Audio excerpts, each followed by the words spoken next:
Rajiv academy आपल्या YouTube चॅनलमध्ये सर्वांचे स्वागत आहे. चला मित्रांनो, आज आपण समरूपता या धड्यामधील आपण पुढचा टॉपिक पाहणार आहोत. या अगोदर आपण पाहिलं होतं समरूपता यावरतीच्या काही कसोट्या पाहिल्या होत्या. ओके, म्हणजे समरूपतेच्या कसोट्या या अगोदर आपण पाहिलेल्या होत्या. तर यानंतर आपण पाहणार आहोत समरूप त्रिकोणांच्या क्षेत्रफळांचे प्रमेय. अगोदर आपण समरूप त्रिकोणांच्या कसोट्या पाहिल्या होत्या, आता काय पाहणार, समरूप त्रिकोणांवरती आपल्याला काय आहे, क्षेत्रफळांचं प्रमेय आहे. म्हणजे जर दोन त्रिकोण समरूप असतील तर त्यांच्या क्षेत्रफळाचा प्रमेय आपल्याला पाहायचं आहे. म्हणजे त्यांच्या क्षेत्रफळाचं गुणोत्तर हे काय येईल या ठिकाणी पाहायचं आहे. तर या ठिकाणी आपल्याला पहा, एकदम आपण सरावशांश पहिली पाहिली होती, त्यामध्ये आपण एक गुणधर्म पाहिला होता, दोन त्रिकोणांच्या क्षेत्रफळांचे गुणोत्तर हे त्यांच्या संगत पाया आणि उंची यांच्या गुणाकाराच्या गुणोत्तर एवढे असते. तर या ठिकाणी आपल्याला तो गुणधर्म या ठिकाणी आपण वापरणार आहोत. ओके, तर पहा या ठिकाणी हे सुरुवात करताना या ठिकाणी समरूप त्रिकोणाच्या क्षेत्रफळाचे प्रमेय हे आता आपण पाहणार आहोत आहे. परंतु प्रमेय पाहण्याच्या अगोदर आपण आपल्या चॅनलला सबस्क्राईब केलेलं असेल किंवा चॅनलवरती नवीन असाल तर चॅनलला सबस्क्राईब करून घ्या, व्हिडिओला लाईक करा आणि व्हिडिओ शेअरसुद्धा करा. तर चला, आपल्याला पेज नंबर 23वरती म्हणजे पेज नंबर 23वरती आपल्याला एक समरूप त्रिकोणाच्या क्षेत्रफळाचा काय दिलेला आहे, प्रमेय दिलेला आहे. आणि त्यासाठीचं वाक्य पहा काय दिलेलं आहे आपल्याला. हे वाक्य तुम्हाला स्क्रीनवरती दिसेल. पहा वाक्य काय दिले, जर दोन त्रिकोण समरूप असतील तर त्यांच्या क्षेत्रफळांचे गुणोत्तर काय दिलेलं आहे, जर दोन त्रिकोण समरूप असतील तर त्यांच्या क्षेत्रफळांचे गुणोत्तर हे त्यांच्या संगत भुजांच्या वर्गांच्या गुणोत्तर एवढे असते. संगत भुजा आणि त्यांच्या वर्गांच्या गुणोत्तर एवढे असते. ओके, सोपं आहे वाक्य. त्यावरून आपल्याला काय करायचं आहे, हा प्रमेय सिद्ध करून दाखवायचा आहे. तर सुरुवातीला सांगितलेलं आहे की त्रिकोण समरूप आहेत म्हटल्यानंतर आपल्याला आकृती काढावं लागेल की त्यामध्ये दोन त्रिकोण हे समरूप आहेत आणि आपल्याला काय दाखवायचे की त्यांचे जे वर्ग आहेत, त्यांच्या संगत भुजांचे जे वर्ग आहेत ते कशा, त्यांचं गुणोत्तर कसं दाखवायचे, आपल्याला समान दाखवायचे. मग संगत भुजांचे गुणोत्तर असे किती मिळतील, आपल्याला तीन गुणोत्तर मिळतील. तर तिन्ही कसे दाखवायचे, समांतर दाखवायचे. पण ते कोणा एवढे आहेत, त्रिकोणांच्या क्षेत्रफळांच्या गुणोत्तर एवढे आहे. ओके, तर आपण ठीक आहे, यासाठी आपल्याला काय करावं लागेल, सुरुवातीला या ठिकाणी आपल्याला दोन समरूप त्रिकोणाच्या आकृत्या काढून घ्याव्या लागतील. तर या ठिकाणी मी ह्या दोन आकृत्या काढणार आहे. चला, तर या ठिकाणी मी आता हे डायग्राम कंप्लीट केलेले आहे. तर या डायग्राममध्ये पहा आपल्याला काय दिलेलं आहे, त्रिकोण ABC आहे. या ठिकाणी AD ही लंब आहे, लंब आहे म्हणजे ही उंची होईल आणि ही कशावरती लंब आहे, BC वरती. या ठिकाणी आपण PQR हा एक त्रिकोण काढलेला आहे आणि या ठिकाणी PS ही लंब आहे QR वरती. ओके, तर आपल्या दोन समरूप त्रिकोणामध्ये क्षेत्रफळांचे गुणोत्तर हे कोणा एवढे असते, त्यांच्या संगत भुजांच्या वर्गांच्या गुणोत्तर एवढे असते. म्हणजे आपल्याला या ठिकाणी पक्ष सुरुवातीला आकृतीवरून लिहावं लागेल, साध्य लिहावं लागेल आणि सिद्धता. तर या ठिकाणी सुरुवातीला आपण पक्षपासून सुरुवात करूया. पक्षमध्ये काय लिहिता येईल आपल्याला, पहा या ठिकाणी मी सुरुवातीला पक्ष घेतो. पक्षमध्ये आपल्याला जे आकृतीमध्ये दिसत आहे त्या ठिकाणी, तर सुरुवातीला आपल्याला काय सांगितलेलं आहे की हे दोन त्रिकोण कसे आहेत, समरूप आहेत. म्हणजेच आपण सुरुवातीला काय लिहिणार, त्रिकोण हे दोन समरूप आहेत. त्रिकोण ABC समरूप त्रिकोण कोणता घेणार या ठिकाणी, या ठिकाणी PQR, त्रिकोण PQR. यानंतर आणखी या ठिकाणी आपल्याला काय माहीत आहे की हा AD जो आहे हा BC वरती काय आहे, लंब आहे. आणि या ठिकाणी PS जो आहे तो Q वरती लंब आहे. म्हणजेच आपल्याला काय घेता येईल, या ठिकाणी AD लंब BC आणि दुसऱ्या त्रिकोणामध्ये PS हा लंब आहे QR वरती. लंब आहे म्हटल्यानंतर ती काय असणार आहे, त्याची उंची होणार आहे. तर आपल्याला या ठिकाणी आपण ही पक्षमध्ये आकृती काढलेली आहे. ज्याप्रमाणे आपल्याला सांगितलं होतं की समरूप त्रिकोण आहेत म्हणून या ठिकाणी आपण हे दोन समरूप त्रिकोण काढलेले आहे. आणि या ठिकाणी हे उंची AD आणि PS हे उंची आहे. तर यानंतर आपण साध्य लिहिणार आहोत. साध्यमध्ये काय येणार आहे, पहा साध्य. यानंतर साध्य, साध्यमध्ये काय येणार की जे आपल्याला दाखवायला सांगितले आहे ते काय सांगितले आपल्याला की त्रिकोणांच्या क्षेत्रफळांचे गुणोत्तर म्हणजे समरूप त्रिकोणाच्या क्षेत्रफळांचे गुणोत्तर हे कोणा एवढे असते, त्यांच्या संगत भुजांच्या वर्गांच्या गुणोत्तर एवढे. म्हणजेच आपण काय करणार, साध्यमध्ये हे जे दोन समरूप त्रिकोण आहेत त्यांच्या क्षेत्रफळांचं गुणोत्तर घेणार. म्हणजेच एरिया ऑफ त्रिकोण ABC छेद एरिया ऑफ त्रिकोण काय घेणार, त्रिकोण PQR बरोबर. हे गुणोत्तर कोणा एवढं असतं, त्यांच्या संगत भुजा यांच्या वर्गांचं गुणोत्तर. मग संगत भुजा ABची संगत भुजा कोणती आहे, PQ, परंतु त्यांचे काय करायचं आपल्याला वर्ग, म्हणजे AB वर्ग छेद PQ वर्ग बरोबर. दुसरी संगत भुजा काय येईल, BC वर्ग छेद QR वर्ग. आणि शेवटची संगत भुजा AC वर्ग छेद या ठिकाणी PR वर्ग. तर या ठिकाणी आपल्याला हे आपल्याला साध्य दाखवायचं आहे. म्हणजे त्रिकोणांच्या क्षेत्रफळांचे गुणोत्तर हे त्यांच्या संगत भुजा आणि त्यांच्या वर्गांचे गुणोत्तर. ओके, तर या ठिकाणी आपल्याला हे दाखवायचं आहे. तर यानंतर आपण पाहणार आहोत सिद्धता. हे झालं पक्ष, साध्य आणि यानंतर सिद्धता. तर यामध्ये सिद्धता लिहिताना आपण या त्रिकोणामध्ये सुरुवातीला दोन त्रिकोण आहेत, त्रिकोण ABC व त्रिकोण PQR मध्ये. सुरुवातीला आपण ते दोन त्रिकोण घेऊया. म्हणजे या ठिकाणी मी घेतो त्रिकोण ABC व त्रिकोण PQR मध्ये.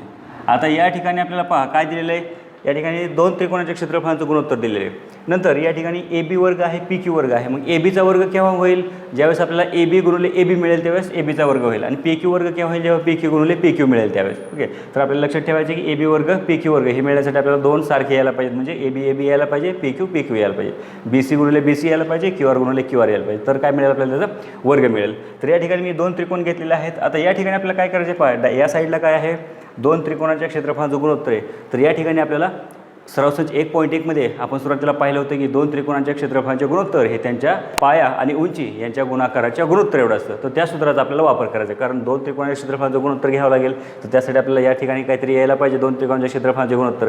तर त्यांचा वापर करून आपण ह्या दोन त्रिकोणामध्ये ते वापरणार आहोत. म्हणजेच आपल्याला त्यावरून काय लिहिता येईल? या ठिकाणी ते सूत्र आहे काय? दोन त्रिकोणाच्या क्षेत्रफळांचे गुणोत्तर म्हणजेच काय? A B C, area of त्रिकोण ए बी सी छेद एरिया ऑफ त्रिकोण दुसरा कोणता आहे?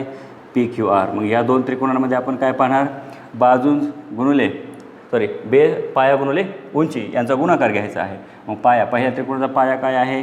बी सी गुणुले दुसऱ्या त्रिकोणाचा पाया उंची, पहिल्या त्रिकोणाचा पाया बी सी आणि उंची काय आहे? A D. नंतर दुसऱ्या त्रिकोणामध्ये पाया क्यू आर आणि उंची पी एस, क्यू आर गुणुले पी एस. तर आपण या समीकरणाला काय करूया? थोडंसं सेपरेट करून लिहूया. सेपरेट म्हणजे कशा प्रकारे लिहिता येईल? पाया गुणुले पाया छेद पाया घेऊ गुणुले उंची छेद उंची घेऊया. म्हणजे पाया आणि उंची यांना आपण सेपरेट केलं आणि या समीकरणाला आपण समीकरण नंबर 1 हे नाव देऊया. ओके, म्हणजे दोन त्रिकोणाच्या क्षेत्रफळांचे गुणोत्तर हे कोणा एवढं आलं? बी सी छेद क्यू आर गुणिले ए डी छेद पी एस या ठिकाणी एवढं आलेलं आहे. यानंतर आपल्याला आणखी काय दिलेलं आहे की हे दोन त्रिकोण या ठिकाणी दिलेलं आहे की सुरुवातीला आपल्याला सांगितले वाक्यामध्ये की दोन त्रिकोण कसे आहेत? समरूप आहेत. समरूप आहेत म्हटल्यानंतर आपल्याला काय लिहिता येईल पहा. या ठिकाणी मी घेतो त्रिकोण या ठिकाणी दिलेले आहेत हे दोन त्रिकोण ए बी सी समरूप त्रिकोण काय दिलेलं आहे आपल्याला? त्रिकोण पी क्यू आर हे काय आहे आपल्याला दिलेले आहे. मग दिलेले जर असेल तर आपल्याला काय घेता येईल? दोन त्रिकोण समरूप असतील तर त्यांच्या बाजू कशा असतात? मग बाजू प्रमाणात असतात. मग बाजू एक तर आपण आकृतीवरून प्रमाणात घेऊ किंवा डायरेक्ट नावावरून घेतली तरी चालतील. म्हणजेच आपल्याला काय लिहिता येईल? या ठिकाणी ए बी छेद दुसरी त्रिकोणाची बाजू पी क्यू बरोबर या ठिकाणी बी सी छेद या ठिकाणी काय घेता येईल? क्यू आर बरोबर या ठिकाणी ए सी छेद पी आर. तर याला समीकरण नंबर आपण 2 देऊया. हे समीकरण नंबर 2 झालेलं आहे. ओके, तर अशा प्रकारे आपल्याला हे समीकरण 1 आणि समीकरण 2 या ठिकाणी मिळालेलं आहे. पहा, सिंपल आहे. आपल्याला हे सुरुवातीला गुणधर्म वापरला, कारण या ठिकाणी डाव्या बाजूला दोन त्रिकोणाच्या क्षेत्रफळाचं गुणोत्तर आहे, म्हणून या ठिकाणी सुद्धा आपल्याला डाव्या बाजूला काय आलं पाहिजे? दोन त्रिकोणाच्या क्षेत्रफळाचे गुणोत्तर हे कोणा एवढं असतं? दोन त्रिकोणाच्या संगत पाया आणि उंची यांच्या गुणाकाराच्या गुणोत्तर एवढं, म्हणजे गुणाकार आणि त्यांचं हे गुणोत्तर. तर या ठिकाणी आपण त्याला सेपरेट केलं. नंतर हे दोन त्रिकोण समरूप आहेत म्हटलं, त्यावरून हे समीकरण नंबर 2 मिळवलेलं आहे. नंतर आपल्याला काय करायचं आहे? या ठिकाणी समीकरण नंबर 3 एक मिळवायचं आहे. तर त्याच ठिकाणी आपण दुसरे दोन त्रिकोण घेणार आहेत. आता या ठिकाणी दोन त्रिकोण कोणते घेणार? तर या ठिकाणी पहा, हे उंची असल्यामुळे या त्रिकोणाचे दोन भाग झाले, एक तर ए डी बी आणि दुसरा ए डी सी. तर आपण एक तर हा घेऊ शकतो किंवा हा घेता येईल, किंवा ह्या दोनपैकी आपण कोणतेही एक घेऊ. तर आपण सुरुवातीला हा एक घेऊ त्रिकोण आणि हा दुसरा घेऊ. ओके, आपल्याला बुकमध्ये पण तोच दिलेला आहे. आपण हा घेतला तरी चालेल, हा म्हणजे ए डी सी आणि पी एस आर, म्हणजे हे दोन त्रिकोण घेतले तरी चालतील किंवा हे दोन घेतले तरी सुद्धा चालतील, कोणतेही घेतले तरी चालतील. आपण या ठिकाणी ए डी बी हा एक त्रिकोण घेणार आहोत. म्हणजेच आपल्याला काय म्हणता येईल? त्रिकोण ए डी बी. ओके, त्रिकोण ए डी बी व दुसरा त्रिकोण कोणता आहे? या ठिकाणी पी एस क्यूमध्ये, त्रिकोण पी एस क्यूमध्ये. तर या ठिकाणी आपल्याला पहा काय काय दाखवता येते का? समान वगैरे काय या दोन त्रिकोणांमध्ये काय काय दाखवता येईल पहा. या ठिकाणी ए डी बी या ठिकाणी डी कोण हा 90 अंशाचा आहे, आणि या ठिकाणी पी एस क्यू हा सुद्धा किती 90 अंशाचा. म्हणजे दोन कोण काय होतील यामध्ये? एकरूप होतील. कोणते दोन कोण? या ठिकाणी ए डी बी, कोण ए डी बी हा एकरूप होणार आहे कुणाबरोबर? पी एस क्यू बरोबर. कोण? P S Q. कारण काय येईल? प्रत्येकी किती आहेत? हे 90 अंशाचे कोण आहेत. आणखी काय होईल का पहा, या ठिकाणी कोणते आणखी मिळेल का जोडी? आपल्याला या ठिकाणी बी कोण आणि क्यू कोण हे एकरूप मिळतील. काय एकरूप मिळतील? आता पहा, हे दोन ए बी सी आणि पी क्यू आर हे दोन त्रिकोण कसे आहेत? समरूप त्रिकोण आहेत. मग समरूप त्रिकोणाच्या संगत कोण हे कसे असतात? समरूप त्रिकोणाचे संगत कोण हे एकरूप असतात. म्हणजे बी आणि क्यू एकरूप असेल, सी आणि आर एकरूप असेल, या ठिकाणचा ए आणि पी सुद्धा काय असणार? एकरूप असणार आहेत. कारण दोन संगत समरूप त्रिकोण असतील तर त्यांचे कोण काय असतात? मग एकरूप असतात. म्हणजे या ठिकाणी आपल्याला बी आणि क्यू हे काय आहे? आपल्याला एकरूप घेता येतील. म्हणजेच या ठिकाणी काय घेऊ आपण? कोण बी एकरूप कोण क्यू. कारण काय लिहिणार? हे समरूप त्रिकोणाचे संगत कोण, समरूप त्रिकोणाचे संगत कोन एकरूप. ओके, संगत कोन एकरूप असतात. तर आपल्याला या ठिकाणी हे कारण लिहिता येईल. तर या ठिकाणी आपण कारण लिहिलं या ठिकाणी. तर या ठिकाणी पहा, हे दोन आपण कोणाच्या जोड एकरूप दाखवल्या, म्हणजेच हे दोन त्रिकोण कसे घेता येतील आपल्याला समरूप घेता येईल. पण कोणत्या कसोटीनुसार? समरूप दाखवण्यासाठी आपल्याला कसोटीचा वापर करावा लागेल. हे दोन त्रिकोण समरूप झाले PSQ. कोणत्या कसोटीनुसार? तर या ठिकाणी आपण कोणाच्या दोन जोड्या आहेत म्हणजे को कसोटी या ठिकाणी वापरता येईल. को कसोटीवरून. तर या ठिकाणी आपण हे दोन त्रिकोण समरूप दाखवले. आणि जर दोन त्रिकोण समरूप असतील तर त्यांच्या बाजू कशा असायला पाहिजेत? मग समरूप त्रिकोण असतील तर हे दोन त्रिकोण समरूप म्हणजे त्यांच्या बाजू प्रमाणात असतील. तर मग बाजू प्रमाणात कोणती घेणार? पहा, या ठिकाणी AD आहे, या ठिकाणी कोणती आहे? PS. आपण ह्या दोन त्रिकोणामध्ये पाहतोय म्हणजे AD आणि या ठिकाणी काय दाखवता येईल आपल्याला? AD छेद या ठिकाणी PS. ओके, या त्रिकोणाची बाजू. नंतर या ठिकाणी कोणती आहे? AB. या ठिकाणी कोणती आहे? PQ. या ठिकाणी AB आणि PQ म्हणजेच AB छेद PQ. आणखी कोणती राहिली? BD आणि या ठिकाणी QS. ओके, या ठिकाणी BD छेद QS. तर आपल्याला या ठिकाणी काय लिहिता येईल? बाजू कशा झाल्या? प्रमाणात झाल्या. या ठिकाणी आपल्याला असं लिहिलं तरी चालेल, बाजू प्रमाणात. ओके, तर या ठिकाणी आपण हे बाजू प्रमाणात लिहिल्यात. हे लिहिण्याची गरज नाही, हे तुम्हाला फक्त लक्षात राहण्यासाठी लिहिलेलं आहे.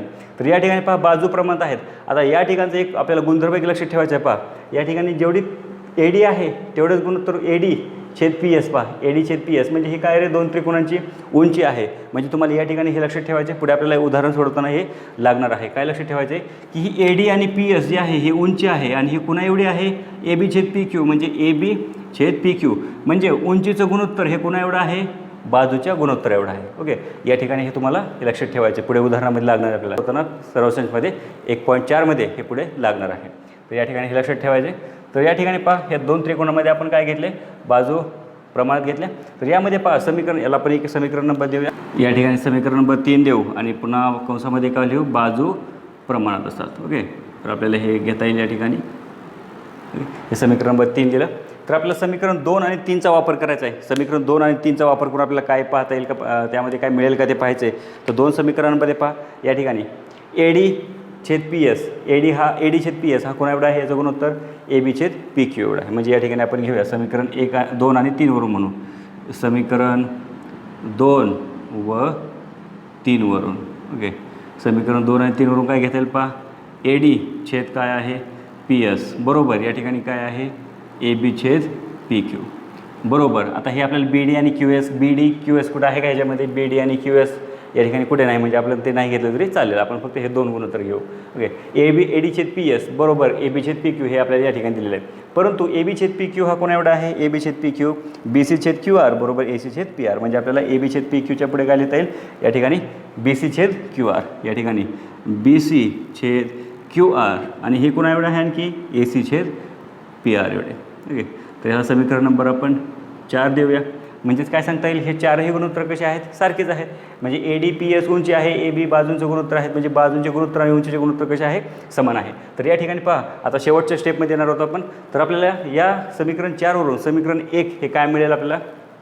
ओके, म्हणून समीकरण 4 समीकरण 1 मध्ये ठेवून आपल्याला समीकरण 4 जे आहे हे कुठे ठेवायचं आहे? 1 मध्ये ठेवून. म्हणजे आपल्याला काय मिळेल? पहा, या ठिकाणी समीकरण 4 काय आहे? 1 काय आहे? यामध्ये काय मिळेल? तर या ठिकाणी त्रिकोण ABC, एरिया ऑफ त्रिकोण ABC. तर या ठिकाणी लिहू आपण एरिया ऑफ त्रिकोण ABC छेद एरिया ऑफ त्रिकोण दुसरा कोणता? PQR बरोबर. काय घेतलेलं आपण या ठिकाणी? हे आपल्याला घेण्याची गरज नाही, हे पाहिजे आपल्याला. BC छेद QR आहे या ठिकाणी. BC छेद QR गुणुले पुढे काय? AD छेद PS. परंतु या ठिकाणी आपल्या समीकरण 4 वरून AD छेद PS म्हणजेच काय? AD छेद PS किंमत काय घेता येईल आपल्याला? AB छेद PQ घेता येईल किंवा BC छेद QR घेता येईल किंवा AC छेद PR घेता येईल. या ठिकाणी आपण AD छेद PSची किंमत या तिघांपैकी कोणतीही घेऊ शकतो. पण आपल्याला कोणती घ्यायची हे आपण ठरवायचं आहे. कशावरून ठरवायचं आहे? की आपल्याला या ठिकाणी वर्ग दाखवायचा आहे. मग वर्ग दाखवायचं म्हटल्यानंतर BCला कितीने गुणावं लागेल? म्हणजे BC वर्ग होईल, BCने गुणावं लागेल. QRला कितीने गुणावं लागेल? म्हणजे QR होईल, QRनेच गुणावं लागेल. म्हणजे आपण काय घेणार आहोत? AD छेद PS या जागी काय घेणार आहोत? BC छेद QR. म्हणजेच आपल्याला काय मिळेल? ह्या दोघांचा वर्ग केल्यानंतर BC गुणिले BC वर्ग. नंतर QR गुणिले QR म्हणजेच QR वर्ग. म्हणजेच आपण या ठिकाणी बी सी वर्ग गुणिले क्यू आर वर्ग हे दाखवलेलं आहे. बी सी वर्ग छेद क्यू आर वर्ग म्हणजेच आपण या ठिकाणी बी सी वर्ग या ठिकाणी वर्ग द्यायचं राहिलेला आहे. बी सी वर्ग छेद क्यू आर वर्ग हे आपण या ठिकाणी दाखवलेलं आहे. त्याचप्रमाणे आपल्याला ए बी वर्ग आणि पी क्यू वर्गसुद्धा दाखवता येईल. ते कसे दाखवता येईल पहा.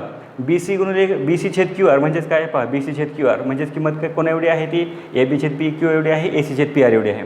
म्हणजे आपल्याला बी सी छेद क्यू आरच्या ठिकाणी काय ठेवलं आहे ए बी छेद पी क्यू, या ठिकाणी ए बी छेद पी क्यू. पुन्हा बी सी छेद क्यू आर आहे म्हणजे त्या जागेसुद्धा काय ठेवता येईल ए बी छेद पी क्यू म्हणजे पी क्यू ए बी गुणिले ए बी वर्ग, पी क्यू गुणिले पी क्यू वर्ग. किंवा आपल्याला बी सी छेद क्यू आर हे जागी ए सी छेद पी आर सुद्धा ठेवता येईल कारण हे सर्व इक्वल आहेत. म्हणजे या ठिकाणी सुद्धा ए सी छेद पी आर म्हणजे या ठिकाणी आपल्याला ते सुद्धा मिळून जाईल. म्हणजेच आपल्याला काय सांगता येईल शेवटी, म्हणून एरिया ऑफ त्रिकोण ए बी सी छेद एरिया ऑफ त्रिकोण पी क्यू आर बरोबर आपल्याला काय सांगता येईल हे आपल्याला सिद्ध करता येईल. ओके, ए बी वर्ग म्हणून ए बी वर्ग छेद पी क्यू वर्ग, नंतर बी सी वर्ग छेद क्यू आर वर्ग आणि नंतर ए सी वर्ग छेद पी आर वर्ग. तर अशा प्रकारे आपण हा प्रमेय या ठिकाणी सिद्ध केलेला आहे. म्हणून हे सिद्ध झाले, हे काय झाले सिद्ध झालेलं आहे प्रमेयामध्ये. तर अशा प्रकारे आपण या ठिकाणी हा दोन समरूप त्रिकोणाच्या क्षेत्रफळाचे गुणोत्तर हा प्रमेय काय केलेला या ठिकाणी सिद्ध करून दाखवलेला आहे. पहा या ठिकाणी प्रमेयामध्ये काय काय पाहिले. सुरुवातीला दोन समरूप त्रिकोण आहेत, त्यामध्ये आपल्याला दोन त्रिकोणाच्या क्षेत्रफळाचे गुणोत्तर हे त्यांच्या संगत भुजांच्या वर्गांच्या गुणोत्तर एवढं दाखवायचं होतं. नंतर आपण दोन त्रिकोण घेतले P Q A B C आणि पी क्यू आर म्हणजे मेन महत्त्वाचे मोठे त्रिकोण होते ते. त्यामध्ये आपण दोन त्रिकोणाच्या क्षेत्रफळाचे गुणोत्तर हे त्यांच्या संगत पाया आणि उंची यांच्या गुणाकाराच्या गुणोत्तर एवढे असते. तो गुणधर्म वापरून आपण या ठिकाणी समीकरण 1 तयार केलं. समीकरण 2 कशावरून तयार केलं तर आपल्याला दिलेलं आहे की हे दोन त्रिकोण कसे आहेत समरूप आहेत. मग जर दोन त्रिकोण समरूप असतील तर त्यांच्या बाजू कशा असतात प्रमाणात असतात. तिसरी अट कशी मिळवली तर आपण तिसरे समीकरण कशा प्रकारे मिळवतो, हे दोन जे त्रिकोण घेतले ए डी बी आणि पी एस क्यू आपण ए डी सी घेऊ शकतो आणि पी एस आर हे सुद्धा घेऊ शकतो. तर यामध्ये हे दोन समरूप त्रिकोण दाखवून त्यामध्ये बाजू त्यांच्या प्रमाण घेतल्या. बाजू प्रमाण घेऊन आपल्याला हे ए डी छेद पी एस बरोबर काय मिळालं ए बी छेद पी क्यू. म्हणजे या ठिकाणी आपण समीकरण 2 आणि 3चा वापर करून काय सांगितलं ए डी छेद पी एस ही ए बी छेद पी क्यू एवढं आहे. म्हणजे ए बी छेद पी क्यू हे दोघांनी एवढं आहे. म्हणजे हे चारही जण कसे मिळाले आपल्याला सारखे मिळाले. समीकरण 4 समीकरण 1 मध्ये ठेवलं. हे जे 4ची किमती आहेत ह्या समीकरण 1 मध्ये ठेवल्या. या ठिकाणी बी सी छेद क्यू आर ए डी छेद पी एस, ए डी छेद पी एसच्या जागी काय ठेवलं आपण बी सी छेद क्यू आर, कारण ए डी छेद पी एसच्या जागी आपण यापैकी कोणतीही किंमत घेऊ शकतो. म्हणजे बी सी गुणिले बी सी वर्ग, क्यू आर गुणिले क्यू आर वर्ग. तर या ठिकाणी आपल्याला हा प्रमेय मिळालेला आहे. ज्याप्रमाणे आपण हे मिळवलं त्याचप्रमाणे आपल्याला या जागी किमती ए बी पी क्यू ठेवून ए सी पी आर ठेवून या ठिकाणी आपल्याला दुसऱ्या सुद्धा किमती काढता येतील. म्हणजे या ठिकाणी आपण हे सिद्ध केलेलं आहे. या ठिकाणी आपण लक्षात काय ठेवायचं आहे या ठिकाणी की या ठिकाणी मी सांगितलं होतं की जेवढं उंचीचं गुणोत्तर आहे तेवढंच कोणाचं गुणोत्तर आहे बाजूंचं. म्हणजे ए डी छेद पी एस हे उंचीचं गुणोत्तर बरोबर ए बी छेद पी क्यू म्हणजे उंचीचे गुणोत्तर बरोबर बाजूचे गुणोत्तर या ठिकाणी लक्षात ठेवायचं आपल्याला. ओके, तर अशा प्रकारे आपल्याला हा प्रमेय झालेला आहे आणि या प्रमेयावरती आधारित आपल्याला सराव संच 1.4 हे पूर्णपणे अवलंबून आहे. चला मित्रांनो, तर यानंतर आपण सराव संच 1.4ला सुरुवात करणार आहोत. तर सराव संच 1.4 हे आपल्याला कशावरती अवलंबून आहे दोन समरूप त्रिकोणांच्या क्षेत्रफळाच्या गुणोत्तरावरती आपल्याला हे सराव संच अवलंबून आहे. म्हणजे जर आपल्याला लक्षात ठेवायचं आहे की आपल्याला काय लक्षात ठेवायचे या ठिकाणी जर दोन त्रिकोण दिलेले असतील अगोदर की दोन त्रिकोण समरूप आहेत तर आपल्याला काय करायचं आहे ते त्या दोन त्रिकोणाच्या क्षेत्रफळांचे गुणोत्तर घ्यायचं आहे आणि ते कोणा एवढं घ्यायचं आहे त्यांच्या संगत भुजांच्या वर्ग एवढं. परंतु हे केव्हा वापरायचं जर त्रिकोण दिलेले कसे असतील समरूप असतील तर. तर चला आपल्याला सराव संच 1.4 मध्ये सुरुवातीला पहिले उदाहरण दिलेलं आहे. पहा, दोन समरूप त्रिकोणाच्या संगत बाजूंचे गुणोत्तर 3:5 आहे. दोन समरूप त्रिकोणाच्या संगत बाजूंचे गुणोत्तर 3:5 आहे. तर त्यांच्या क्षेत्रफळांचे गुणोत्तर काढा. तर आपल्याला काय काढायचे त्या दोन त्रिकोणाच्या क्षेत्रफळांचे गुणोत्तर काढा म्हटलेलं आहे. आता या ठिकाणी सांगितले आपल्याला ऑलरेडी की ते दोन त्रिकोण समरूप आहेत म्हटल्यानंतर आपल्याला आता झालेल्या प्रमेयाचा वापर करायचा आहे. तर आता या ठिकाणी आपल्याला त्रिकोणांची नावे दिलेली नाहीत ना काही दिलेली नाही, आकृती दिलेली नाही. तर आपण काय करणार या ठिकाणी अगोदर दोन त्रिकोण जे आहेत त्या दोन त्रिकोणांचे आपण काय करू समजा दोन त्रिकोण हे गृहीत धरून आपण एक त्रिकोणाची आकृती काढू. तर या ठिकाणी मी तो आकृती पूर्ण करतोय. दोन समरूप त्रिकोण काढायचे आहेत. तर या ठिकाणी मी हा पहिला त्रिकोण काढतोय. ठीक आहे, तर पहा या ठिकाणी आपण दोन डायग्राम या काढलेल्या आहेत. तर यामध्ये आपल्याला काय सांगितलं की दोन त्रिकोण समरूप आहेत. म्हणजे आपण समजा काय करूया समजा म्हणूया समजा त्रिकोण ए बी सी, समजा त्रिकोण ए बी सी या ठिकाणी त्रिकोण ए बी सी समरूप त्रिकोण दुसरा कोणता आहे पी क्यू आर. हे आपल्याला ज्याप्रमाणे सांगितलं त्याप्रमाणे आपण या ठिकाणी दाखवलेलं आहे. आणखी काय दिलेलं आपल्याला प्रश्नामध्ये की संगत बाजूंचे गुणोत्तर 3:5 आहे. संगत बाजूंचे गुणोत्तर म्हटले म्हणजे या ठिकाणी आपल्याला हे दिलेलं आहे संगत बाजूंचे गुणोत्तर हे किती आहे गुणोत्तर 3:5 5 आहे. म्हणजे जो 3:5 आहे म्हणजे पहिला त्रिकोण लहान आहे, दुसरा त्रिकोण मोठा आहे. म्हणून आपण काय करू, संगत बाजूचे गुणोत्तर घेऊ. म्हणून AB/PQ हे काय घेऊ आपण, म्हणून AB/PQ कोणतीही संगत बाजू घेतली तरी चालेल आणि तिचं गुणोत्तर किती घ्यायचं आहे, 3:5 म्हणजे 3/5. आपण कोणतीही घेऊ शकतो या ठिकाणी, 3 बाजूंपैकी कोणतीही जोडी गुणोत्तर घेऊ शकतो. तर या ठिकाणी आपल्याला पहा 2 त्रिकोण समरूप दिलेत, बाजूंचे गुणोत्तर दिले, म्हणजे आपल्याला त्रिकोणाच्या क्षेत्रफळाचा प्रमेय हा या ठिकाणी वापरावा लागेल. म्हणून आपण काय म्हणूया, म्हणून समरूप त्रिकोणाच्या क्षेत्रफळांच्या प्रमेयावरून, कारण आपल्याला विचारलं आहे की क्षेत्रफळांचं गुणोत्तर काढायचं आहे. म्हणजे आपल्याला काही वेळेस काय होईल की हे सरासरी 1.1 मधलं उदाहरण आहे का सरासरी 1.4 मधलं उदाहरण आहे हे लक्षात येणार नाही. तर त्यासाठी अट काय लक्षात ठेवायची, हे 2 त्रिकोण कसे असायला पाहिजे, समरूप असायला पाहिजे.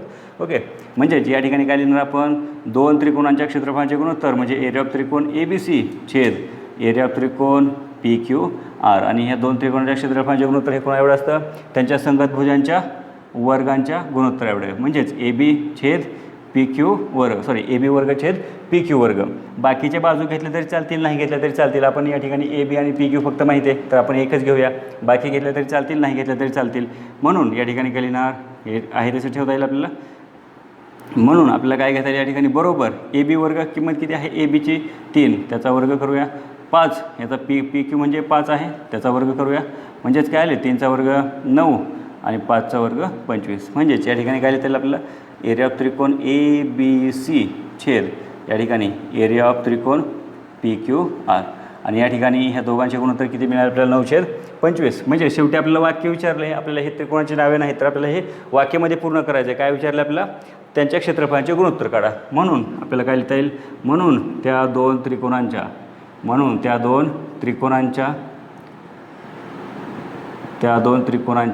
क्षेत्रफळांचे गुणोत्तर किती आलेलं आहे पहा. या ठिकाणी क्षेत्रफळांचे गुणोत्तर 9/25 आहे किंवा 9/25 असं लिहिलं तरी चालेल, 9/25 आहे. ओके, तर अशा प्रकारे आपल्याला प्रश्न पहिला या ठिकाणी पूर्ण करता येईल. ज्यावेळेस डायग्राममध्ये आपल्याला प्रश्नामध्ये डायग्राम नसेल किंवा नावे दिले नसेल त्यावेळेस आपण आपल्या मनाने घेऊन ते सांगू शकतो. ज्याप्रमाणे प्रश्नात दिले त्याप्रमाणे आपण त्याला गृहीत धरून करू शकतो. ओके, चला तर यानंतर आपण पाहणार प्रश्न नंबर दुसरा. आपल्याला काय दिलं पहा, त्रिकोण ABC समरूप त्रिकोण PQR. या ठिकाणी आपल्याला दिलेलं आहे ऑलरेडी की हे 2 त्रिकोण समरूप आहेत आणि ABPQ बरोबर 2:3 आणि तो आपल्याला AB आणि PQ या 2 बाजूंचं गुणोत्तर दिलं आहे 2:3. तर खालील चौकटी पूर्ण करा. तर या ठिकाणी आपल्याला ह्या चौकटी पूर्ण करायच्या आहेत. या ठिकाणी दिलेलं आहे आपल्याला एरिया ऑफ त्रिकोण ABC छेद एरिया ऑफ त्रिकोण PQR म्हणजे 2 त्रिकोणांच्या क्षेत्रफळांचे गुणोत्तर हे या ठिकाणी दिलेलं आहे आणि ते किती आहे, बरोबर संगत बाजूंच्या वर्गांचे गुणोत्तर. म्हणजेच AB वर्ग छेद काय येईल पहा, AB वर्ग छेद काय येईल, PQ वर्ग. म्हणजेच या ठिकाणी आपल्याला AB आणि PQ दिलेली म्हणजे या ठिकाणी काय येईल आपल्याला PQ वर्ग येईल, PQ वर्ग. बरोबर AB म्हणजेच किती आहे, 2 आहे तर 2चा वर्ग, PQ म्हणजे किती आहे, 3 आहे तर 3चा वर्ग, 2चा वर्ग काय येईल या ठिकाणी 4 आणि 3चा वर्ग 9. तर अशा प्रकारे आपल्याला ही कृती पूर्ण करता येईल. अशा प्रकारची कृती आपल्याला परीक्षेमध्ये 1 मार्कासाठी वगैरे विचारली जाऊ शकते. चला तर यानंतर आपण पाहणार प्रश्न नंबर तिसरा. पहा प्रश्न तिसरा काय दिलेला आहे, त्रिकोण ABC समरूप त्रिकोण PQR. या ठिकाणी आपल्याला हे 2 त्रिकोण समरूप दिलेले आहे. एरिया ऑफ त्रिकोण ABC बरोबर 80 आपल्याला त्रिकोणाचे क्षेत्रफळ दिले ABC 80 दिलेलं आहे. एरिया ऑफ त्रिकोण PQR बरोबर 125. ह्या 2 त्रिकोणाच्या क्षेत्रफळ दिले आपल्याला 80 आणि 125. तर या ठिकाणी आपल्याला काय म्हटलं तर खालील चौकटी पूर्ण करा. ही सुद्धा आपल्याला कृती दिलेली आहे. पहा या ठिकाणी एरिया ऑफ त्रिकोण ABC छेद एरिया ऑफ त्रिकोण खाली काय यायला पाहिजे पहा. या ठिकाणी ABC आणि दुसरा कोणता आहे PQR. म्हणजे या ठिकाणी या चौकटीमध्ये काय येईल आपल्याला एरिया ऑफ त्रिकोण PQR बरोबर ABCचं क्षेत्रफळ किती आहे 80 आणि PQRचं क्षेत्रफळ 125. तर या ठिकाणी किती उत्तर येईल म्हटलेलं आपल्याला. तर या ठिकाणी आपण जर भागलं 80 आणि 125ला तर आपल्याला काय येईल पहा, 5ने भाग जाईल म्हणजेच काय राहील 5 × 10 2 उरले 5 × 5 = 25. या ठिकाणी 5 त्रिक 15 3 उरतील या ठिकाणी काय आले 5 एके 5 आले 3 उरले आणि 30 झाले म्हणजे 5 सख 30 म्हणजेच काय आले 16 छेद या ठिकाणी काय मिळाले 25. तर आपल्याला डायरेक्ट पुढे काय विचारले, म्हणून AB छेद PQ बरोबर डॅश डॅश दिले. म्हणजे आता डायरेक्टली आपल्याला AB छेद PQ म्हणजे काही वेळेस आपल्याला हे लक्षात येणार नाही की हे कशावरून आलं ते. ओके, तर आपल्याला या ठिकाणी लक्षात काय ठेवायचे की एरिया ऑफ त्रिकोण ABC छेद एरिया ऑफ त्रिकोण PQR हे 2 समरूप त्रिकोण आहेत. म्हणजे ह्या 2 त्रिकोणाच्या क्षेत्रफळाचे गुणोत्तर हे कोणा एवढं असतं, त्यांच्या संगत बाजूंच्या वर्गाच्या गुणोत्तर एवढं असतं. म्हणून आपल्याला काय लिहिता येईल, या ठिकाणी समरूप आहेत म्हणून त्या प्रमेयाचा वापर करून एरिया ऑफ त्रिकोण ABC छेद एरिया ऑफ त्रिकोण PQR बरोबर संगत बाजूंच्या वर्गांचं गुणोत्तर. मग संगत बाजूंचं कोणते? सुरुवातीला ए बी वर्ग छेद पी क्यू वर्ग. आपल्याला तेच विचारले म्हणून आपण तेवढेच घेऊया, बाकीचे घेतले तरी चालतील, नाही घेतले तरी चालतील. म्हणजेच ए बी वर्ग, परंतु एरिया ऑफ त्रिकोण ए बी सी छेद एरिया ऑफ त्रिकोण पी क्यू आर याची किंमत आपल्याला माहिती आहे. या ठिकाणी किती आहे? 16/25. तर आपण या ठिकाणी 16/25 किंमत ठेवू. बरोबर, या ठिकाणी आहे ए बी वर्ग छेद पी क्यू वर्ग. दोन्ही बाजूंचं वर्गमूळ काढू. म्हणजेच या ठिकाणी काय म्हणता येईल? वर्गमूळ काढून. म्हणजे या ठिकाणी आपण दोन्ही बाजूचं वर्गमूळ काढलं म्हणजेच काय येईल? 16चं वर्गमूळ 4 आणि या ठिकाणी 25चं वर्गमूळ 5. म्हणजेच काय आलं? या ठिकाणी ए बीचा वर्ग निघून जाईल, पी क्यूचा वर्ग निघेल, म्हणजे राहिले काय? 4 म्हणजेच ए बी छेद पी क्यू हे किती आलेलं आपल्याला? या ठिकाणी ए बी छेद पी क्यू याची किंमत किती लिहिता येईल आपल्याला? 4/5. तर या ठिकाणी आपण हे 4/5 हे आपल्याला या ठिकाणी लिहिता येईल. अशा प्रकारे आपल्याला हे दिलेलं नव्हतं. पहा, आपल्याला हे माहीत नाही कशा प्रकारे येईल ते. तर आपण या ठिकाणी हे एक्स्ट्रा प्रोसिजर केलेलं आहे. ज्यावेळेस तुम्हाला एक्झाममध्ये ज्यावेळेस तुम्ही प्रॅक्टिस करताल त्यावेळेस तुम्हाला ज्यावेळेस समजेल त्यावेळेस तुम्हाला एक्झाममध्ये करण्याची नंतर गरज पडणार नाही. ओके, किंवा केलं तरीसुद्धा चालेल. चला, तर यानंतर आपण पाहणार प्रश्न नंबर 4. पहा, प्रश्न 4 काय दिलेला आहे? त्रिकोण LMN समरूप त्रिकोण PQR. हे दोन त्रिकोण समरूप आहेत. 9 गुणिले एरिया ऑफ त्रिकोण PQR बरोबर 16 गुणिले एरिया ऑफ त्रिकोण LMN. या ठिकाणी आपल्याला हे माहिती दिलेली आहे. जर QR बरोबर 20 तर MN काढा. आपल्याला QR हा 20 दिलेला आहे. आता दोन त्रिकोण समरूप आहेत आणि आपल्याला ही माहिती दिलेली आहे. तर या ठिकाणी सुरुवातीला LM आहे, नंतर PQR आहे. म्हणजे आपल्याला हे गुणोत्तर काय यायला पाहिजे? एरिया ऑफ त्रिकोण LMN छेद एरिया ऑफ त्रिकोण PQR. म्हणजे आपल्याला हे एरिया ऑफ त्रिकोण PQR आपण इकडे या साईडला घेतल्यानंतर काय होईल? ते या ठिकाणी गुणाकारमध्ये आहे 9 बरोबर, इकडे घेतल्यानंतर भागाकारमध्ये होईल. आणि या ठिकाणी 16 हे गुणाकारमध्ये आहे, इकडे घेतल्यानंतर काय होतील? 9/16 होतील. म्हणजेच आपण त्या ठिकाणी काय लिहिता येईल? सुरुवातीला आपण एरिया ऑफ त्रिकोण त्या ठिकाणी घेऊया. एरिया ऑफ त्रिकोण LMN छेद हे PQR इकडे घेऊन जाऊया. म्हणजेच काय येईल आपल्याला? एरिया ऑफ त्रिकोण PQR बरोबर या ठिकाणी 9 आहेत आणि हे 16 इकडे आल्यानंतर काय होणार आहे? तर भागाकारमध्ये होणार आहेत. म्हणजेच या ठिकाणी आपल्याला एरिया ऑफ त्रिकोण LMN छेद एरिया ऑफ त्रिकोण PQR हे किती मिळालेलं आहे? 9/16. नंतर आपल्याला या ठिकाणी काय दिलेलं आहे? पहा, एरिया ऑफ त्रिकोण LMN समरूप त्रिकोण PQR. म्हणजेच या ठिकाणी आपल्याला घेता येईल एरिया ऑफ त्रिकोण LMN समरूप त्रिकोण काय दिले आपल्याला? PQRL. म्हणून समरूप त्रिकोणांच्या क्षेत्रफळांच्या गुणोत्तरावरून, ओके, समरूप त्रिकोणाच्या क्षेत्रफळाच्या प्रमेयावरून तर आपल्याला त्या ठिकाणी काय आहे तो प्रमेय? समरूप त्रिकोणाच्या क्षेत्रफळाचा प्रमेय की दोन त्रिकोणाच्या क्षेत्रफळांचे गुणोत्तर हे कोणा एवढे असतं? त्यांच्या संगत बाजूंच्या वर्गांच्या गुणोत्तर एवढे. ओके, एरिया ऑफ त्रिकोण LMN छेद दुसरा त्रिकोण कोणता आहे? एरिया ऑफ त्रिकोण PQR. आणि ह्या दोन त्रिकोणाच्या क्षेत्रफळांचे गुणोत्तर, ओके, समरूप त्रिकोण आहेत आणि ह्या दोन समरूप त्रिकोणाच्या क्षेत्रफळांचे गुणोत्तर कोणा एवढं आहे?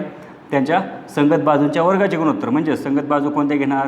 या ठिकाणी नावामध्ये आहे LM PQ, LM वर्ग छेद PQ वर्ग बरोबर या ठिकाणी MN वर्ग छेद या ठिकाणी काय येईल? QR वर्ग बरोबर LN वर्ग.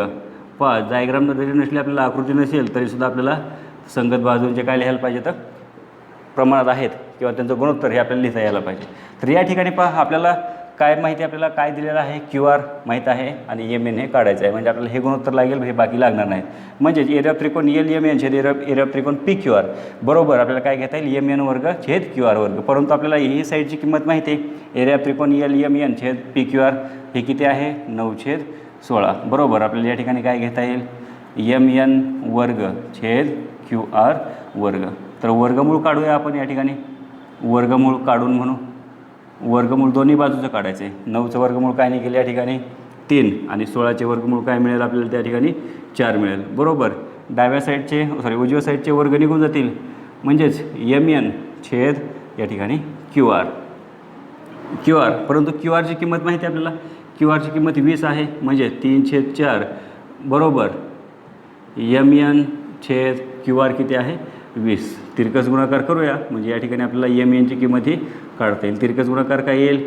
3 गुणिले 20 बरोबर 4 गुणिले MN. ह्या 4ला इकडे घेऊन या.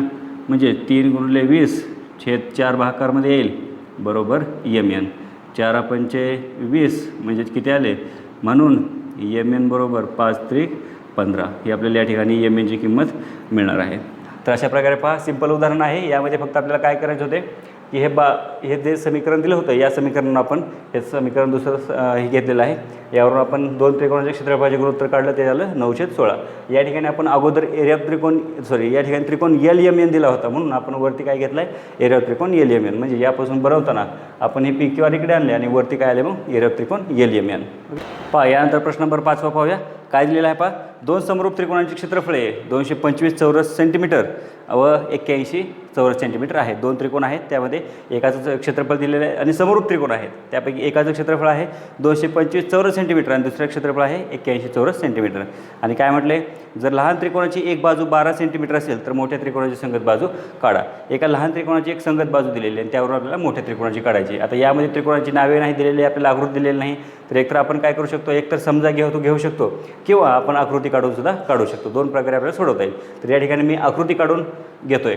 ओके, एक त्रिकोण समरूप आहे परंतु त्यामध्ये एक लहान आहे एक मोठा आहे, तर त्या ठिकाणी आपल्याला आकृतीसुद्धा एक लहान काढता येईल एक मोठी काढता येईल आणि त्या ठिकाणी ते दोन त्रिकोण समरूप आहेत हे आपल्याला सांगता येईल. तर या ठिकाणी मी एक मोठा त्रिकोण काढतोय. या ठिकाणी त्रिकोणाचं नाव, चला तर या ठिकाणी मी या दोन आकृत्या काढल्या आहेत आणि हे दोन त्रिकोण जे आहेत, पहिला त्रिकोण ABC म्हणजे मोठा त्रिकोण आहे आणि LMN हा काय आहे, लहान त्रिकोण आहे. म्हणजेच आपल्याला काय सांगता येईल, या ठिकाणी दिलेल्या माहितीवरून, ओके, दिलेल्या माहितीवरून म्हणूया आपण, म्हणजे जे आपल्याला प्रश्नामध्ये दिलेलं आहे त्या माहितीवरून आपल्याला लिहिता येईल. दिलेल्या माहितीवरून काय सांगता येईल की दोन त्रिकोण समरूप आहेत, म्हणून आपण काय घेऊ, त्रिकोण, या ठिकाणी काय घेऊ आपण, त्रिकोण ABC समरूप त्रिकोण काय घेता येईल आपल्याला, या ठिकाणी काय नाव आहे त्याचं, LMN. हे आपल्याला सांगितलं आहे दोन त्रिकोण समरूप आहेत म्हणून. नंतर आपल्याला मोठ्या त्रिकोणाचं क्षेत्रफळ दिलेलं आहे, म्हणजेच एरिया ऑफ त्रिकोण घेऊया. एरिया ऑफ त्रिकोण ABC बरोबर किती आहे, 225 चौरस सेंटीमीटर. हे आपण कशावरून घेतलं, जे आपल्याला प्रश्नामध्ये माहिती आहे आणि आकृत्यामध्ये आपल्याला जी लहान मोठी आकृती दिसते त्यावरून आपण लिहितोय. नंतर लहान त्रिकोणाचं क्षेत्रफळ पण माहिती आहे, म्हणजे LMN. या त्रिकोणाचं क्षेत्रफळ किती आहे, 81 चौरस सेंटीमीटर. आणखी काय दिलेलं आहे आपल्याला, या ठिकाणी आपल्याला पुढे काय सांगितलेलं आहे, आपल्याला लहान त्रिकोणाचा एक संगत बाजू दिलेली आहे, लहान त्रिकोणाची संगत बाजू दिलेली, म्हणजेच लहान त्रिकोणाची एक संगत बाजू घेऊया. लहान त्रिकोणाची बाजू ही किती दिलेली आहे, बरोबर, एक लहान त्रिकोणाची बाजू घेऊ LM आणि ही किती आहे, 12 सेंटीमीटर आहे. ओके, म्हणजेच आपल्याला या ठिकाणी आणि काढायचे काय, मोठ्या त्रिकोणाची बाजू. ओके, मोठ्या त्रिकोणाची संगत बाजू म्हटले, मोठ्या त्रिकोणाची संगत बाजू. तर या ठिकाणी आपण पाहूया संगत बाजू म्हणजेच कोणती आहे, LMची संगत बाजू AB ही आपल्याला या ठिकाणी काढायची आहे. तर पहा या ठिकाणी आपल्याला काय सांगितलं, हे दोन त्रिकोण समरूप आहेत, म्हणून आपल्याला काय सांगता येईल, समरूप त्रिकोणांच्या क्षेत्रफळाच्या प्रमेयावरून काय आहे तो प्रमेयावरून आपल्याला काय घेता येईल पहा, म्हणून दोन त्रिकोणांच्या क्षेत्रफळांचे गुणोत्तर म्हणजे एरिया ऑफ त्रिकोण ABC छेद एरिया ऑफ त्रिकोण LMN बरोबर आपल्याला काय घेता येईल, हे दोन त्रिकोणाचे क्षेत्रफळ कोणा एवढं असतं, त्यांच्या संगत भुजांच्या वर्गांच्या गुणोत्तर एवढं. मग संगत भुजा कोणत्या, ABची संगत भुजा काय येईल, LM, म्हणजे त्या ठिकाणी काय लिहिणार आणि त्यांच्या वर्गांचे गुणोत्तर घ्यायचे, म्हणजे AB वर्ग छेद LM वर्ग. बाकीचे घेतले तरी चालतील, नाही घेतले तरी चालतील, आपल्याला फक्त एक काढायचे आहे. म्हणजेच आपल्याला या किमती माहिती आहेत. या ठिकाणी किंमत किती आहे, 225 छेद क्षेत्रफळ एरिया ऑफ त्रिकोण LMचे क्षेत्रफळ 81, AB वर्ग, AB म्हणजे आपल्याला हे काढायचं आहे AB छेद LM म्हणजे लहान त्रिकोणाची बाजू आपण घेतलेली आहे 12 आणि 12चा वर्ग करावा लागेल. नंतर या ठिकाणी आपल्याला हे सोडवायचं आहे, तर आपण काय करूया, दोन्ही बाजूचे वर्गमूळ काढूया, म्हणजेच काय म्हणता येईल, वर्गमूळ काढून. आता वर्गमूळ काढल्यानंतर काय मिळेल पहा, 225चं वर्गमूळ म्हणजेच काय 15 आणि 81चं वर्गमूळ म्हणजेच 9 बरोबर. या ठिकाणी दोन्ही बाजूचे वर्ग निघतील दोघांचे पण, म्हणजे राहिले काय मग AB छेद 12. तिरकस गुणाकार करा, या ठिकाणी तिरकस गुणाकार म्हणूया आपण. तिरकस गुणाकार केल्यानंतर काय येईल, 15 गुणिले 12 9 गुणिले AB. या 9ला इकडे घेऊन या, 15 गुणिले 12 छेद 9 बरोबर AB.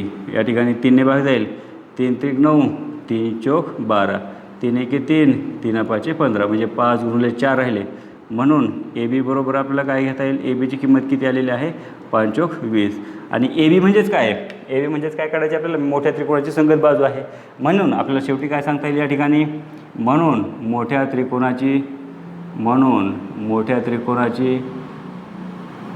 संगत बाजू किती आलेली आहे या ठिकाणी 20 सेंटीमीटर आहे. 20 सेंटीमीटर आहे. आपल्याला लहानची 12 सेंटीमीटर दिली म्हणजे मोठ्याची काय असणार आहे 20 सेंटीमीटर. या ठिकाणी अशा प्रकारे आपण प्रश्न नंबर 5 या ठिकाणी पूर्ण केलेला आहे. या ठिकाणी हे इथपर्यंत जे आहे हे आपण सर्व आपल्याला प्रश्नामध्ये जी माहिती होती आणि त्या आपल्याला 2 आकृत्या काढल्या होत्या त्यावर आपण हे पूर्ण केलेलं आहे. त्यानंतर पुढे आपल्याला उदाहरण हे माहीतच आहे कशा प्रकारे सोडवायचे ते. चला तर यानंतर आपण प्रश्न नंबर 6 पाहणार आहोत. पहा प्रश्न 6 आपल्याला काय दिलेला आहे. त्रिकोण ABC व त्रिकोण DEF हे समभुज त्रिकोण आहेत. हे 2 समभुज म्हटलेले आहे. आता हे समरूप दिलेले नाहीत आपल्याला समभुज त्रिकोण आहेत म्हणून सांगितलं आहे. एरिया ऑफ त्रिकोण ABC, एरिया ऑफ त्रिकोण DEF म्हणजे ह्या 2 त्रिकोणाच्या क्षेत्रफळाचे गुणोत्तर दिले आपल्याला 1:2 हे दिलेलं आहे. AB बरोबर 4 तर DE ची लांबी काढा. तर या ठिकाणी पहा हे 2 त्रिकोणाच्या क्षेत्रफळाचे गुणोत्तर दिले आणि या ठिकाणी आपल्याला हे परंतु हे 2 त्रिकोण समरूप आहेत हे सांगितलेलं नाही. तर आपल्याला काय सांगितलं ते समभुज त्रिकोण आहेत. आता समभुज त्रिकोण म्हणजे काय. समभुज त्रिकोण म्हणजे काय असे त्रिकोण असतात की त्यांच्या सर्व बाजू त्रिकोणाच्या बाजू कशा असतात सर्व एकरूप असतात. आता बाजू एकरूप असतात म्हणजे त्यांचे कोणसुद्धा काय होतात मग एकरूप असतात. म्हणजेच एखादा जर समरूप त्रिकोण असेल तर त्या समरूप त्रिकोणाच्या प्रत्येक कोणाचं माप हे काय असतं 60 अंश असतं. म्हणजे 3 कोण असतात तर म्हणजे 60 60 60 असे मिळून किती होतात 60 60 60 म्हणजेच किती 180 माप झालं. म्हणजे समजा या त्रिकोणाचं मापसुद्धा 60 60 60 असणार आणि ह्या तीनही कोणांचे मापसुद्धा काय असणार 60 अंश 60 अंश 60 अंश असणार आहे. म्हणजे या त्रिकोणाचा कोण आणि या त्रिकोणाचा कोण हे दोघांचे संगत कोण कसे होणार मग एकरूप होणार. म्हणजे त्रिकोण या ठिकाणी आपल्याला काय सांगता येईल की हे समभुज त्रिकोण आहेत. म्हणजेच या ठिकाणी आपण लिहू सुरुवातीला त्रिकोण ABC व त्रिकोण DEF हे समभुज त्रिकोण आहेत. आता या ठिकाणी आपल्याला हे डायरेक्ट वाक्य लिहून करता येईल किंवा आपल्याला आकृती काढून सुद्धा लिहिता येईल. ओके दोन्ही प्रकारे केलं तरी चालेल. समभुज त्रिकोण आहेत म्हणून आपल्याला काय सांगता येईल समभुज त्रिकोणाचा प्रत्येक कोण किती असतो प्रत्येक कोण 60 अंश मापाचा असतो. म्हणजे प्रत्येक कोण काय असतो 60 अंश मापाचा असतो. म्हणून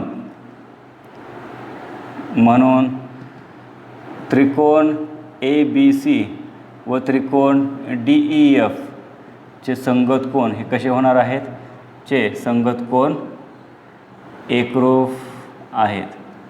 यांचे संगत कोण काय होणार आहेत मग एकरूप होणार आहेत. कारण पहा 2 त्रिकोण जर आपण काढून पाहिले तर या ठिकाणी मी थोडीशी रफ डायग्राम काढतो म्हणजे लक्षात येईल. या ठिकाणी ABC आणि दुसरा त्रिकोण या ठिकाणी DEF. ओके तर आता प्रत्येक कोण 60चा असणार आहे म्हटल्यानंतर हे सर्व 60 60 झाले.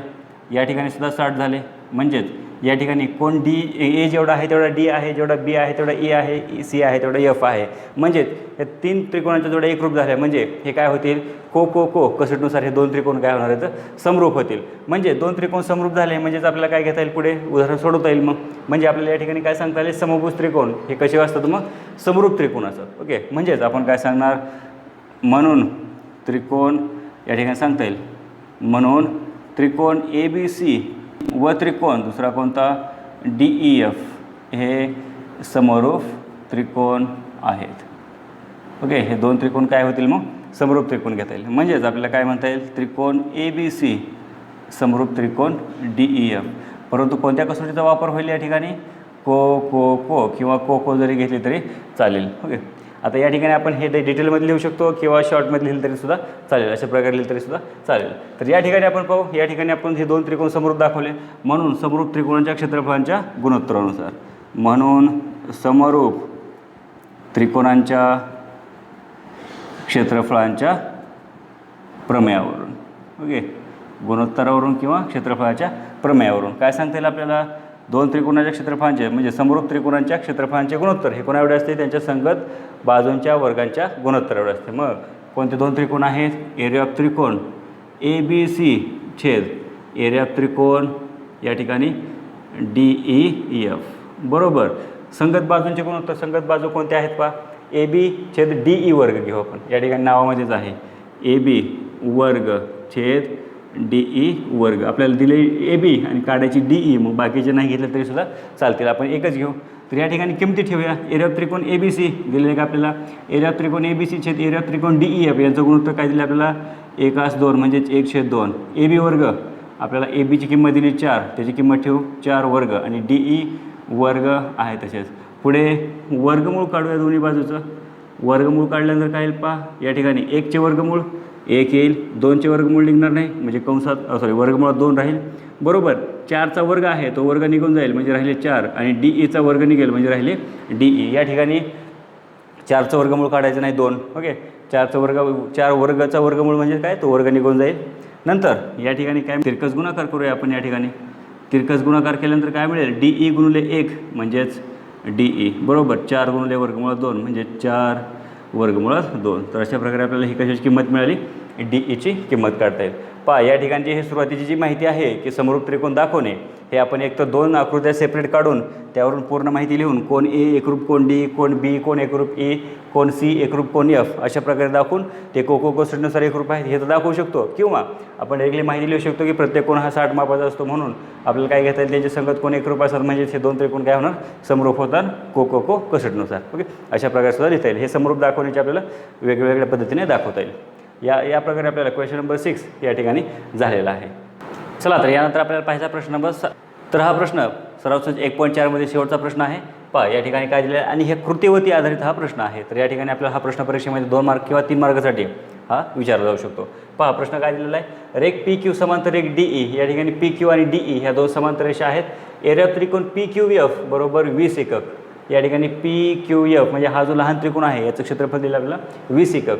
जर PF बरोबर 2 DP, हे PF जे अंतर आहे हे DPच्या दुप्पट आहे म्हणजे हे अंतर जास्त आहे, 2 पटीनं जास्त आहे. तर एरिया ऑफ चौकोन DPQE काढण्यासाठी खालील कृती पूर्ण करा.